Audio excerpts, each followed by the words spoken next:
Hi hello പെട്ടെന്ന് കയറൂ. അല്ലേത്താ നിങ്ങളെന്താ കത്തിക്കുന്നത്? കയറൂ. ആ ബസ്സൊക്കെ വരാൻ എത്ര സമയം എടുക്കൂ? നിങ്ങൾ ഓഫീസ് പോയിട്ടോ, നിങ്ങൾ ഇതിൽ കയറിക്കോളി. ഇത്താ കയറൂ.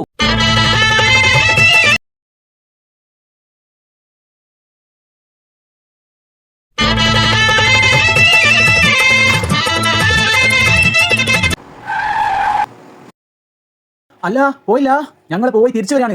നിങ്ങൾ പോയില്ല? യാ റബ്ബനാ, എപ്പോഴാ പോകുന്നത്? ഇപ്പം വരും. ഈ ബസ് ഫുള്ളാ, ഞാൻ തന്നെ എങ്ങനെയോ നിൽക്കുന്നത്. നീ അടുത്ത ബസ് പോയിട്ടോ. ഈ പ്രിയദർശിനി ബസ് ഫുള്ളാട്ടോ, അടുത്ത ബസ് ഇപ്പൊ വരും. ഹലോ ലിയാനല്ലേ? 2 ദിവസമായാലും നിന്റെ ഓഫീസിൽ കണ്ടിട്ട്. അതെ, ഞാൻ ബസ് സ്റ്റോപ്പിലാണ്. ഞാൻ ബസ് കാത്തിരിക്കുന്നു. ലിയാന, ഇന്ന് 2 ദിവസം സാലറി കട്ടാക്കിയിട്ടുണ്ട് കേട്ടോ. ഇനിയും വൈകിയാലും നിന്റെ ജോലിയും പോകും. സാലറി പോയി ബസ്സും പോയി.